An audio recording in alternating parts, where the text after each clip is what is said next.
E aí, pessoal, timeline tricolor desta sexta-feira vai tratar do time do Grêmio. Surpresas, muitas surpresas e novidades no jogo. Sim, tem novidade porque temos desfalques de última hora. Vamos falar também da camisa 2 do Grêmio que vazou aí nas redes sociais. E claro, dinheiro. Algumas vendas fora de Porto Alegre devem repercutir nos cofres do tricolor.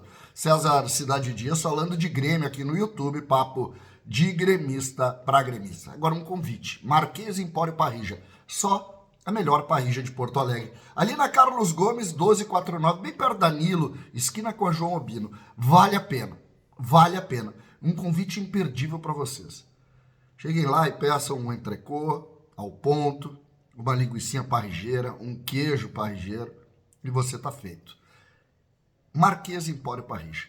Não esqueça da dica do CCD para você comer um bom churrasco em Porto Alegre no final de semana.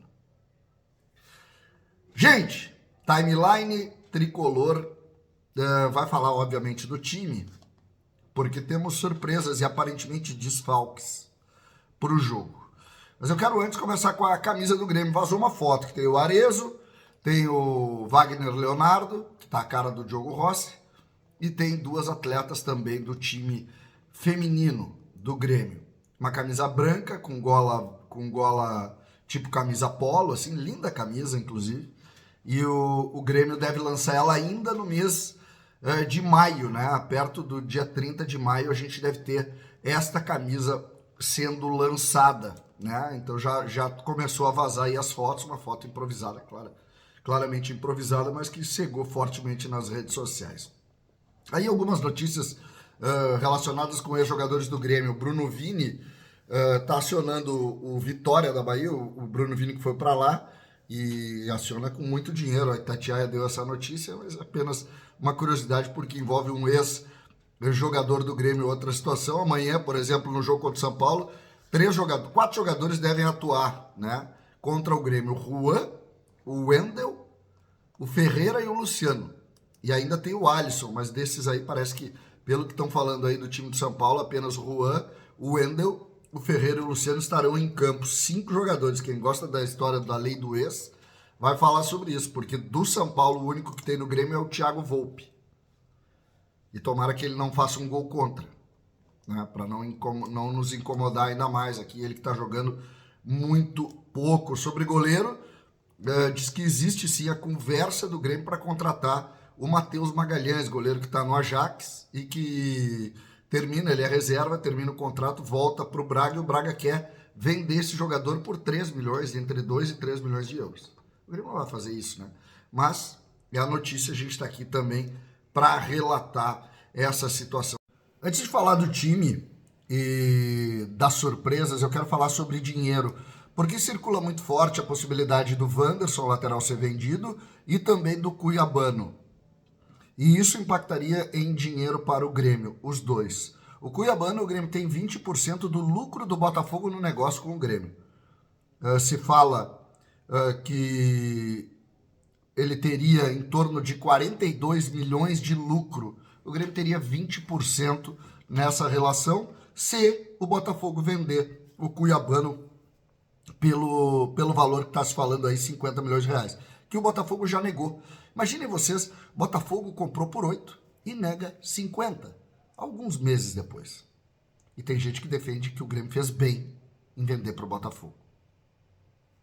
Essa é a relação, o Grêmio fica atento. Com o Wanderson, o negócio é um pouco maior, porque nós estamos falando de muito dinheiro. O Grêmio que já vai ganhar um dinheiro importante pelo fato do Mônaco ter ido para a Champions, né, para ter conseguido classificação, isso garante um dinheiro para o Grêmio, também importante. E o Grêmio agora vai esperar essa possível venda aí para também ter mais lucro. São situações importantes para o Grêmio nesse momento e que indicam, claro, uma relação de um clube que está muito mais atento a possíveis vendas de outros negócios que são melhor desenvolvidos que os negócios do Grêmio, do que propriamente o Grêmio utilizando tecnicamente esses jogadores para vender. É muito ruim isso, tudo que está acontecendo, e esses dois laterais jovens do Grêmio, vocês chegaram a jogar juntos, acho até que jogaram juntos, estão em outros clubes sendo muito mais valorizados do que foram quando deixaram o Grêmio, apesar do Wanderson ter sido vendido aí perto de 10 milhões de euros.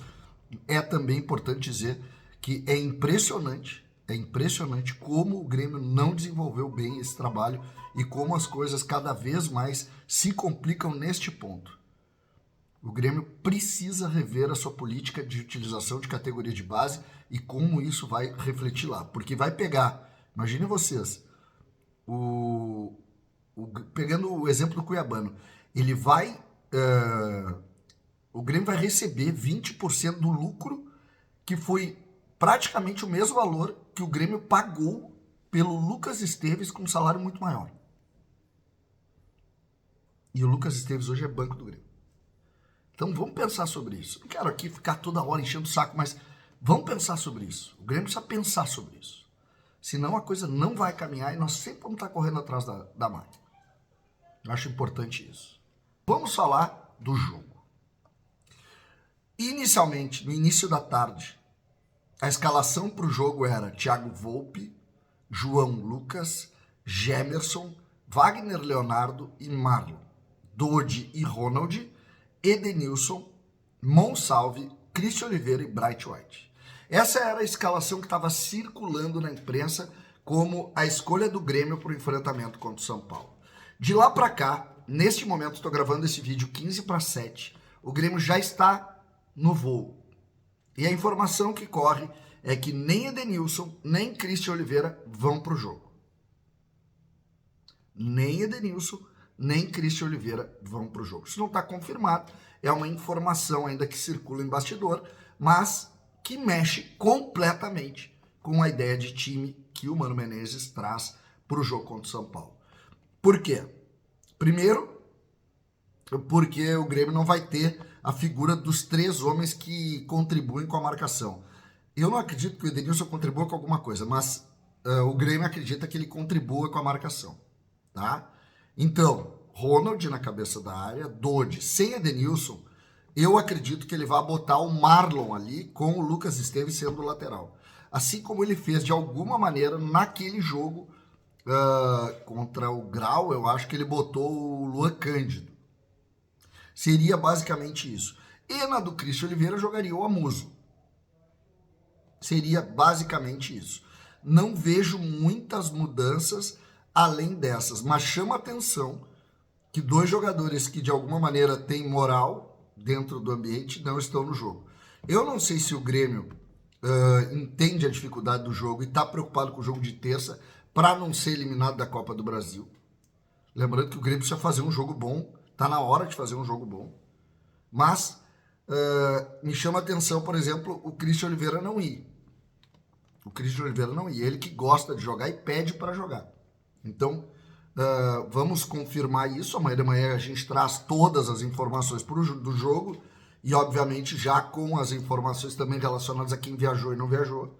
Mas o Grêmio não divulga, o Grêmio está divulgando a lista só pela manhã, mas tem repórteres, o Picão está lá acompanhando a chegada do time lá no hotel, o Simon Bianchini da Rádio Gaúcha também. Então nós vamos ter essa informação ainda durante a noite. Amanhã a gente traz ela confirmada ou não, mas aqui a gente costuma não ter vergonha de se arriscar, mesmo que às vezes as coisas não se confirmem como nos passam, né? O futebol tem muito dessas situações. O que pode acontecer de diferente aqui é algo que nós temos que colocar também. 3 zagueiros, com a ida do Ronald lá para trás, que é uma ideia que pode acontecer, sim, porque o João Lucas é frágil na marcação e talvez essa seja uma das medidas. E aí tu poderia colocar inclusive algum outro volante para, junto com o Dodi, liberar o Monsalve para se juntar aos 2 atacantes que vão ter que jogar, ou o Amuso e o Bright White. Lembrando que o Amuso talvez não tenha condição de fazer o jogo todo, mas ou o próprio Arezzo com o Bright White, numa forma de liberar então os lados do campo. É uma das situações que eu não descartaria nesse momento. Um time com um pouco mais de solidez, uma linha de 5, com liberação para os 2 laterais, e aí ficariam 3 homens ali. Lembrando que o time de São Paulo tem jogadores perigosos para o lado, né? Sobretudo o Ferreira, no 1 contra 1 ele é muito perigoso. Se deixar uma linha de 4 do Ferreira contra o João Lucas, nós teremos muitos problemas, sobretudo quando der algum tipo de espaço. Então, é natural que o Mano esteja, ele, estrategista como é, pensando também em proteger a defesa. O empate não é visto como mau resultado, não é visto. Esse é um ponto também que a gente precisa ponderar. O empate não é visto como um mau resultado. O Grêmio tem enfrentado muitas dificuldades fora de casa e nesse momento é importante o Grêmio não ficar na zona de rebaixamento mais uma vez. E se perder para o São Paulo, a chance é grande de acontecer. Basta que um dos times com 7 pontos vença, que nós estaremos na zona de rebaixamento. Então, sempre importante esse o ponto. E eu espero sinceramente que o Grêmio possa fazer um bom jogo. Amanhã a gente vai falar muito sobre o jogo, sobre essas dúvidas que ficaram, mas a tendência de um time diferente lá em São Paulo, no Morumbi, contra a equipe do Tricolor Paulista. César Cidade Dias falando de Grêmio aqui no YouTube.